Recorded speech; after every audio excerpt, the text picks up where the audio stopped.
Hello दोस्तों, एक बार आपका फिर से स्वागत है आपके अपने यूट्यूब चैनल पर फिजिक्स की क्लास में। लास्ट क्लास में हमने चर्चा की थी पोटेंशियोमीटर से रिलेटेड कुछ टॉपिक्स पर। हमने देखा कि पोटेंशियल ग्रेडियंट क्या था, विभव प्रवणता क्या था, और पोटेंशियोमीटर का स्टैंडर्डाइजेशन हमने किया, उसका मानकीकरण समझा। अब वहाँ सिर्फ पोटेंशियल ग्रेडियंट समझा, अब बात करेंगे डिटेल से इसकी पोटेंशियल ग्रेडियंट का फॉर्मूला क्या है, उसके कुछ न्यूमेरिकल्स क्या हैं, पोटेंशियल ग्रेडियंट किन किन फैक्टर से अफेक्ट होता है, किन से प्रभावित होता है, किन किन राशियों को उससे जोड़ सकते हैं, और उसके बाद उसकी कुछ प्रॉब्लम्स देखेंगे, फिर आगे सेंसिटिविटी की बात करेंगे।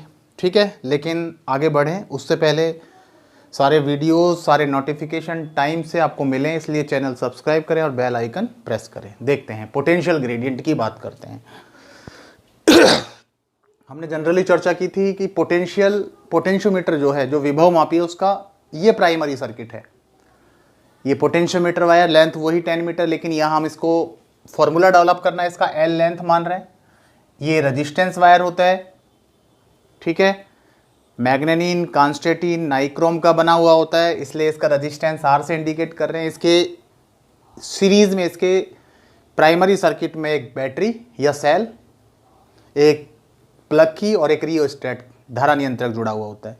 मान लेते हैं जो सेल यहाँ कनेक्ट है उसका ईएमएफ, उसका विद्युत वाहक बल ईपी है, इंटरनल रेजिस्टेंस होता है सेल का आर है, और जो रियोस्टेट जुड़ा है धारा नियंत्रक एक तरीके से रेजिस्टेंस ही होता है, तो उसका जो रेजिस्टेंस यूज आ रहा है वो R1 है। ठीक है, तो हमको मालूम है जैसे ही आप स्विच ऑन करेंगे करंट फ्लो होगा। इसमें जो करंट फ्लो हो रहा है, करंट का जनरल फॉर्मूला क्या होता है, total EMF over total resistance of the circuit. Means I का जो फॉर्मूला होता है, I is equals to total voltage over total resistance. Generally ये फॉर्मूला है। इसके अकॉर्डिंग चलें तो यहां ईपी जुड़ा हुआ है, सिर्फ एक ही है। रेजिस्टेंस आर, R1 और R, ये तीनों सीरीज में है, तो R प्लस R1। ठीक है, जैसे ही करंट फ्लो होगा, ये इसका ईएमएफ है। यहां वोल्टेज, इस रेजिस्टेंस के अक्रॉस एक वोल्टेज डेवलप होगा, सिरों के बीच एक विभवांतर उत्पन्न होगा। ओम्स के लॉ के according V is equals to IR होता है, तो V is equals to IR, I का value as it is EP और R plus small r plus R1 into R। इतना वोल्टेज आया है, लेकिन ये V वोल्टेज आया है L लेंथ पर, L लेंथ पर आया है V। और पोटेंशियल ग्रेडियंट, विभव प्रवणता क्या होती है, एकांक लंबाई पर वोल्टता, voltage drop across unit length of the wire, वो पोटेंशियल ग्रेडियंट होता है। तो x इज इक्वल्स टू क्या होगा, L लेंथ पर V, एकांक लंबाई पर यूनिट लेंथ पर V ओवर L, ये पोटेंशियल ग्रेडियंट। V का value EP over R plus small r plus R1 into R over L। ये पूरा यूज आ सकता है आपके पास, अगर सारे आपके पास फिजिकल क्वांटिटी जो यहाँ दिखाई है वो आपके पास क्वेश्चन में दी हुई हैं, तो ये I है तो इसको I लिख सकते हैं into R over L, resistance इस वायर का, इसका लेंथ, तो दूसरा formula I into R over L। लेकिन कभी कभी R और L ना दे करके बोलता है कि इस वायर का यूनिट लेंथ का रेजिस्टेंस दिया हुआ होता है, उसको जनरली रो से लिखते हैं। अब रो से रेजिस्टिविटी, प्रतिरोधकता भी लिखते हैं, हम रो से एक नया सिंबल भी बना रहे हैं, हम R ओवर L को रो से रिप्लेस कर रहे हैं, तो फॉर्मूला बन गया x is equals to I rho. Rho है आपके पास R ओवर L, मतलब टोटल L लेंथ का रेजिस्टेंस R पूरे वायर का, यूनिट लेंथ का क्या होगा, R ओवर L। ये है आपके पास इसका resistance per unit length. Specific resistance के दो सिंबल बताए थे मैंने, रो और के। यहां रो अब नहीं आ सकता क्योंकि रो का सिंबल, रो हमने दूसरे फिजिकल क्वांटिटी को इंडिकेट कर दिया है। रो है resistance per unit length for potentiometer wire, विभव मापी तार की एकांक लंबाई का प्रतिरोध है ये। ठीक है, तो और आगे चलते हैं। हम बोलते हैं कि ये रेजिस्टेंस वायर जो है, या इसका क्रॉस सेक्शन जो है वो A मान लेते हैं, इसका स्पेसिफिक रेजिस्टेंस K है। तो R का फॉर्मूला हमने समझा था, R इज इक्वल्स टू होता था rho into L over A, लेकिन वहाँ स्पेसिफिक रेजिस्टेंस रो था, अब यहाँ K लिखा है, तो यहाँ क्या लिखेंगे हम, K into L over A। तो resistance K, length A, cross section A, तो यहाँ से R ओवर L का वैल्यू निकाल लेते हैं, R over L, K over A बनेगा रो। तो यानी कि बहुत सारी डिपेंडेंस, बहुत सारे वेरिएबल्स के फॉर्म में हमने चला दिया। तो x का एक formula x is equals to I rho, यहाँ से रो का वैल्यू r ओवर l, यहाँ से r ओवर l को k ओवर a लिख सकते हैं, तो i is equals to I into K over a। तो ये बहुत सारे टाइप्स। तो पोटेंशियल ग्रेडियंट के फॉर्मूले क्या बने, एक आई रो, अगर रो नहीं है r ओवर l के फॉर्म में लिख सकते हैं, r ओवर l नहीं है तो स्पेसिफिक रेजिस्टेंस या रेजिस्टिविटी और cross section area i into K over a, और एक फॉर्मूला यहाँ था E P over R plus R one into R over L. तो ये है आपके पास पोटेंशियल ग्रेडियंट का फॉर्मूला। कहाँ डिपेंड कर रहा है, देखें, जो सर्किट में सेल या बैटरी जुड़ी है उसके ईएमएफ पर, उसके पोटेंशियल पर। दूसरा, ये जो वायर है, रेजिस्टेंस वायर जो है, उसकी लेंथ पर, उसके स्पेसिफिक रेजिस्टेंस पर, उसके क्रॉस सेक्शन एरिया पर, ठीक है, और करंट पर। करंट है तो करंट पर, मतलब ये सारे फैक्टर्स हैं जो पोटेंशियल ग्रेडियंट को, विभव प्रवणता को प्रभावित कर सकते हैं। क्वेश्चंस की बात करते हैं। अब क्वेश्चन दिया है कि एक इलेक्ट्रिकल सेल है जिसका ईएमएफ 3 वोल्ट है, जिसका आपके पास इंटरनल रेजिस्टेंस का आंतरिक प्रतिरोध 1.5 ओम है। वो आपके पास दिया हुआ एक सेल, वो कनेक्ट हो रहा है एक तार के एंड्स के बिटवीन, एक रेजिस्टेंस वायर है उसके एंड्स के बिटवीन, उसकी लेंथ आपके पास 1 मीटर है। 1 मीटर लेंथ के वायर के साथ एक सेल कनेक्ट कर रहे हैं, उसका ईएमएफ दिया हुआ है, उसका इंटरनल रेजिस्टेंस दिया हुआ है, और बोल रहा है कि जो वायर है उसका रेजिस्टेंस 1.5 ओम पर मीटर है। मतलब रेजिस्टेंस नहीं है ये, ओम पर मीटर, यूनिट लेंथ का रेजिस्टेंस, यानी कि ये रो दिया हुआ है आपके पास। तो क्वेश्चन में इसको आपको पोटेंशियल ग्रेडियंट निकालना है, यानी कि इसके लिए विभव प्रवणता आपको निकालनी है। क्वेश्चन में दे रखा है ईपी 3 वोल्ट, आर दिया हुआ स्मॉल आर, उसका रेजिस्टेंस इंटरनल 1.5 ओम, लेंथ दी है 1 मीटर, रो यानी कि आर ओवर एल दिया है 1.5 ओम पर मीटर। अब वायर की लेंथ 1 मीटर, तो आपको रेजिस्टेंस क्या होगा इसका, इसके according R equals to rho into L, 1.5 into 1, यानी कि वायर 1 मीटर लेंथ का है तो उसका रेजिस्टेंस भी 1.5 ओम ही है। ठीक है, तो यहाँ इसकी वैल्यूज रख देते हैं। एक्स का फॉर्मूला आपके पास अभी निकाला आपने, E P over R plus small R, R one R over L, लेकिन ये आपके पास कनेक्ट नहीं है, रियोस्टेट इसमें कनेक्ट नहीं है, तो आर वन का वैल्यू 0, इसका 3, 1.5, 1.5, आर ओवर एल का वैल्यू डायरेक्ट 1.5, तो ये 3 से 3 कैंसल, आंसर इसका 1.5 वोल्ट पर मीटर, यानी कि आप पोटेंशियल ग्रेडियंट कितना है, 1.5 वोल्ट पर मीटर। अब दूसरा क्वेश्चन दे रहा है कि in the primary circuit of potentiometer of a cell of 2.2 volt, यानी कि उसका EMF 2.2 volt, 1 ohm internal resistance, उसका internal resistance 1 ohm, and a rheostat of 20 ohm range, यानी कि उस पोटेंशियोमीटर वायर के प्राइमरी सर्किट में सेल कनेक्ट है, उसका ईएमएफ है, उसकी इंटरनल रेजिस्टेंस है, और एक रियोस्टेट भी कनेक्ट है 20 ओम रेंज का। रेंज का मतलब 0 मिनिमम होगा, 20 ओम मैक्सिमम तक उसको बदल सकते हैं। Length and resistance of the potentiometer wire, यानी कि पोटेंशियोमीटर वायर की लेंथ है 10 मीटर, उसका रेजिस्टेंस है 20 ओम। तो find minimum and maximum value of potential gradients. यहाँ बोला है कि इसकी मिनिमम और मैक्सिमम क्यों बोला है वो देखते हैं। अभी देखते हैं पहले क्या दिया है, 2.2 वोल्ट ईपी, स्मॉल आर है, कैपिटल एल पोटेंशियोमीटर वायर की लेंथ है, आर उसका रेजिस्टेंस है 20 ओम, और R1 आपको बोला है 0 से 20 ओम रेंज, क्योंकि आपको दिख रहा है यहाँ पर इसका मिनिमम वैल्यू 0 और मैक्सिमम वैल्यू कितना R1 का 20 ओम। X का फॉर्मूला होता है EP over R plus small r plus R1 into R over L. तो R1 बदल रहा है यहाँ पर 0 से 20 के बीच में, तो X इन्वर्सली प्रोपोर्शनल है R1 के, यानी कि जब R1 मैक्सिमम होगा तो X मिनिमम होगा, यानी कि R1 का वैल्यू जब 20 ओम होगा तो X का वैल्यू मिनिमम आएगा, और जब R1 का वैल्यू 0 होगा तो X का वैल्यू मैक्सिमम आएगा। तो कुछ नहीं करना, R1 का वैल्यू एक बार 0 रखना है तो वो आ जाएगा मैक्सिमम, X का वैल्यू एक बार 20 रखना है तो X का वैल्यू मिनिमम आ जाएगा। तो रखते हैं R1 0, तो ये मिनिमम तो ये मैक्सिमम, ये 0 रखते हैं यहाँ पर फॉर्मूले में, EP 2.2, R 20, small r 1, R1 0, 20 over 10। इसको सॉल्व करने पर जो आंसर आ रहा है वो ये है, यानी कि ये आ गया। जब R1 चेंज करेगा तो ही X चेंज करेगा, इसलिए R1 की एक रेंज दी है। ठीक है। R1 जब मिनिमम होगा तो x मैक्सिमम, इसलिए मिनिमम 0 है तो ये मैक्सिमम। अब दूसरे में 20 रख देंगे तो आपके पास में मैक्सिमम के बाद R मैक्सिमम है, इसलिए R1 मैक्सिमम, इसलिए x मिनिमम आ जाएगा। तो यहाँ 20, इसको सॉल्व करके इसकी वैल्यू निकाल लेते हैं। तो ये तरीका है आपके पास पोटेंशियल ग्रेडियंट के मिनिमम मैक्सिमम वैल्यू कैलकुलेट करने का, कैसे भी न्यूमेरिकल आ सकते हैं। आगे चलते हैं, बात करते हैं पोटेंशियोमीटर की सेंसिटिविटी पर, देखते हैं वो क्या है। आगे सुग्राह्यता पर, सेंसिटिविटी ऑफ द पोटेंशियोमीटर पर, विभव मापी की सुग्राह्यता पर चर्चा करते हैं। ये आपके पास दिख ही रहा है, इनिशियल प्राइमरी सर्किट से ये सब कुछ डिसाइड होता है। तो पहले तो सेंसिटिविटी का मीनिंग अपने को समझ में है। सेंसिटिविटी का मतलब आपके पास इफ़िशियंसी ज़्यादा होना।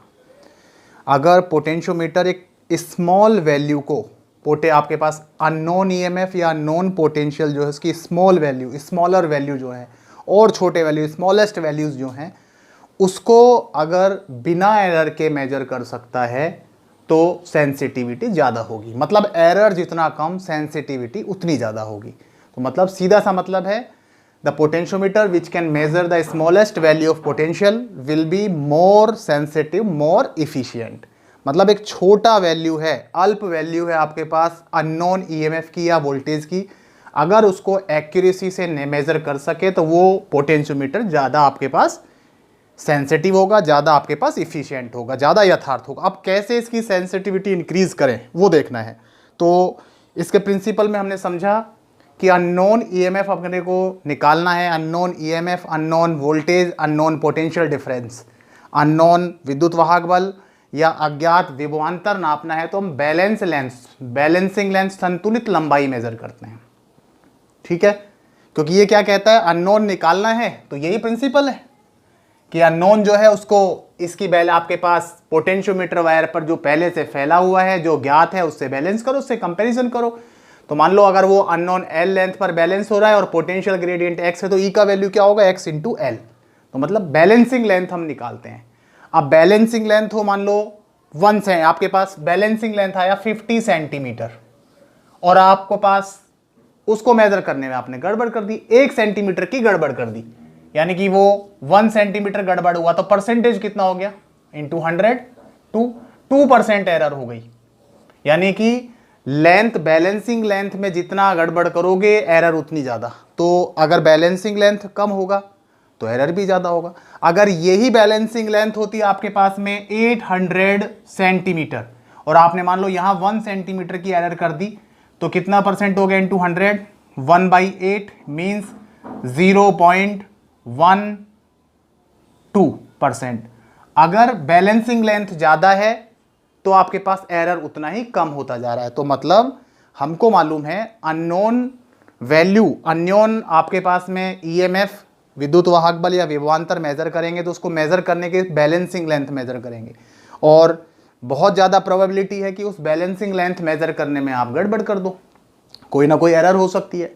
तो अब उस एरर का रिजल्ट पर कोई प्रभाव ना हो या फिर कम से कम प्रभाव हो, इसके लिए क्या ज़रूरी है कि बैलेंसिंग लेंथ ज़्यादा रखो, क्योंकि अगर बैलेंस लेंथ कम होगी तो एरर आपके पास ज़्यादा होगी और बैलेंसिंग लेंथ जितनी ही ज़्यादा होगी एरर उतना ही कम हो जाएगा। दिख रहा है, इन दो एग्जाम्पल से भी समझाया आपने। अब बैलेंसिंग लेंथ जो है वो ज़्यादा कैसे करें, ठीक है, बैलेंसिंग लेंथ ज़्यादा, आपके पास एरर कम, एरर कम तो एक्यूरेसी ज़्यादा, एक्यूरेसी ज़्यादा तो सेंसिटिविटी ज़्यादा, ठीक है, सुग्राह्यता ज़्यादा। तो सीधी सी बात आपको ये समझना है यहाँ पर कि सुग्राह्यता बढ़ानी है, सेंसिटिविटी बढ़ानी है तो आपको एरर कम करनी होगी। एरर कम करनी है तो आपको क्या करना होगा, बैलेंसिंग लेंथ, संतुलित लंबाई ज़्यादा करनी होगी। अब संतुलित लंबाई ज़्यादा कैसे करें, तो अभी आपको मैंने बोला कि ईएमएफ अननोन है E, मान लो उसको L लेंथ पर बैलेंस करते हैं और पोटेंशियल ग्रेडियंट x है तो पोटेंशियोमीटर का सिद्धांत या विभवमापी सिद्धांत क्या कहता है, उसका प्रिंसिपल कहता है E इक्वल्स टू XL। तो यहाँ से साफ दिख रहा है x equals to E over L। तो x इनिवर्सली प्रोपोर्शनल है स्मॉल l के, मतलब स्मॉल l जो है, जो बैलेंसिंग लेंथ है, वो पोटेंशियल ग्रेडियंट से, विभव प्रवणता से कहीं ना कहीं जुड़ा है। और कैसे जुड़ा है, वो उसके इनिवर्सली प्रोपोर्शनल है, उसके व्युत्क्रमानुपाती है। मैंने बोला बैलेंसिंग लेंथ ज़्यादा रखना है, ये ज़्यादा करेंगे तो पोटेंशियल ग्रेडियंट कम हो जाएगा और पोटेंशियल ग्रेडियंट कम हो गया तो ऑटोमेटिक एक्यूरेसी ज़्यादा हो जाएगी और एक्यूरेसी ज़्यादा होगी तो सुग्राहिता सेंसिटिविटी ज़्यादा हो जाएगी। तो अब हम क्या समझे, हम ये समझे कि सेंसिटिव बनाना है, सुग्राही बनाना है, तो उसके लिए बैलेंस लेंथ ज़्यादा लाना होगा। बैलेंस लेंथ ज़्यादा लाना है तो क्या होगा, एक्यूरेसी ज़्यादा होगी, एक्यूरेसी ज़्यादा होगी, सेंसिटिविटी ज़्यादा होगी, और बैलेंस लेंथ ज़्यादा लाएंगे तो पोटेंशियल ग्रेडियंट क्या करना पड़ेगा, कम। तो सीधी सी बात, अब हमारे पास जो कंसेप्ट तैयार हो रहा है वो क्या कह रहा है कि पोटेंशियोमीटर की सेंसिटिविटी ज़्यादा करनी है तो उसके लिए अपने को क्या करना होगा, ये ज़्यादा या फिर पोटेंशियल ग्रेडियंट कम करना होगा। अब पोटेंशियल ग्रेडियंट मतलब विभव प्रवणता कम करके ही हम सेंसिटिविटी इंक्रीज कर सकते हैं। अब ये हमारे पास कंसेप्ट तैयार है, पोटेंशियल मीटर जो है उसकी सेंसिटिविटी इंक्रीज करनी है तो एक्स कम करना है। अब एक्स कैसे कम हो, पोटेंशियल ग्रेडियंट कैसे कम हो, हमने समझा फॉर्मूला एक्स का I rho, formula EP over R plus R1 plus small r into R over L. अब हम जनरल मान लेते हैं कि जो सेल यहाँ कनेक्ट हुआ है प्राइमरी सर्किट में उसका इंटरनल रेजिस्टेंस जीरो, मतलब वो एक आइडियल सेल है, ये हमने जीरो मान लिया। दूसरा हम ये बोल रहे हैं कि यहाँ रियोस्टेट से भी कोई रेजिस्टेंस कनेक्ट नहीं कर रहे, रियोस्टेट ही कनेक्ट नहीं कर रहे, तो ये भी जीरो मान लेते हैं। यहाँ से क्या आएगा, EP ये खत्म over R into R over L, R to R cancel, तो बचा क्या, X is equals to EP over L। तो अब यहाँ से दो कंसेप्ट आए, X directly proportional to EP और दूसरा X inversely proportional to L। मतलब दो फैक्टर्स पर पोटेंशियल ग्रेडियंट डिपेंड कर रहा है कि यहाँ पर पोटेंशियोमीटर से जो प्राइमरी सर्किट में सेल कनेक्ट हुआ है उसका वैल्यू क्या है, उसकी रेंज क्या है, दूसरा जो पोटेंशियोमीटर वायर है उसकी लेंथ क्या है। और हमने बोला X को कम करना है, कम करने से ही सेंसिटिविटी बढ़ेगी। कैसे कम करें, या तो EP कम कर दें, यानी कि ये कम कर दो आप, पोटेंशियोमीटर वायर जो है उसके प्राइमरी सर्किट में जो सेल या बैटरी जुड़ी है उसका विद्युत वाहक बल, उसका EMF कम कर दो। लेकिन नुकसान क्या है, अगर ये कम किया तो नीचे जो मेजर करोगे वो सब इससे कम होंगे, मतलब EP को कम करेंगे तो पोटेंशियोमीटर की रेंज कम हो जाएगी, मतलब छोटे वैल्यू तो मेजर कर पाएंगे, बड़े वैल्यू हम ज़्यादा मेजर नहीं कर पाएंगे। तो ये एक सेटिस्फैक्ट्री आंसर नहीं है, मतलब एक अच्छा तरीका नहीं है जिससे हम इसकी पोटेंशियल ग्रेडियंट कम करके एफिशिएंसी बढ़ा सके। ये एफिशिएंसी तो बढ़ा देगा, सुग्राहिता तो बढ़ा देगा, सेंसिटिविटी तो बढ़ा देगा, लेकिन उसकी रेंज कम कर देगा। दूसरा तरीका है X inversely proportional to L, मतलब पोटेंशियोमीटर वायर जो उसकी लेंथ के इनवर्सली प्रोपोर्शनल है, ये ज़्यादा तो ये कम होगा। इसीलिए अपन क्या करते हैं, पोटेंशियोमीटर वायर की लेंथ को ज़्यादा करते हैं। इसलिए हमने यहाँ 10 मीटर लेंथ का लेके चला था, और जितना ज़्यादा लोगे उसकी सेंसिटिविटी, उसकी इफिशियंसी उतनी ज़्यादा होगी। क्या बोला जा रहा है कि इफिशियंसी बढ़ानी है तो X कम करना होगा, सेंसिटिविटी बढ़ानी है तो X कम करना होगा, पोटेंशियल ग्रेडियंट कम करना होगा, और कम करने के लिए क्या करना होगा, उसकी लेंथ को ज़्यादा, पोटेंशियोमीटर वायर की लेंथ ज़्यादा लेंगे, वायर की लेंथ ज़्यादा होगी तो एफिशिएंसी आपके पास ज़्यादा होगी। इसीलिए हम इसको 10 मीटर लेंथ का रखते हैं। तो ये तरीका है, अगर उसकी सेंसिटिविटी बढ़ानी है तो पोटेंशियोमीटर वायर की लेंथ ज़्यादा रखी जाती है, वायर ज़्यादा की लेंथ ज़्यादा रखने से उसकी सुग्राहिता, उसकी इफिशियंसी बढ़ जाती है। तो ये तरीका है सेंसिटिविटी इंक्रीज़ करने का। ये आज की क्लास, आज के टॉपिक पर चर्चा। अगली क्लास में फिर एक नए टॉपिक के साथ मुलाकात होगी, लेकिन सारे वीडियोज़ आपको मिलें इसलिए चैनल सब्सक्राइब करें और बेल आइकन प्रेस करें। तब तक के लिए धन्यवाद।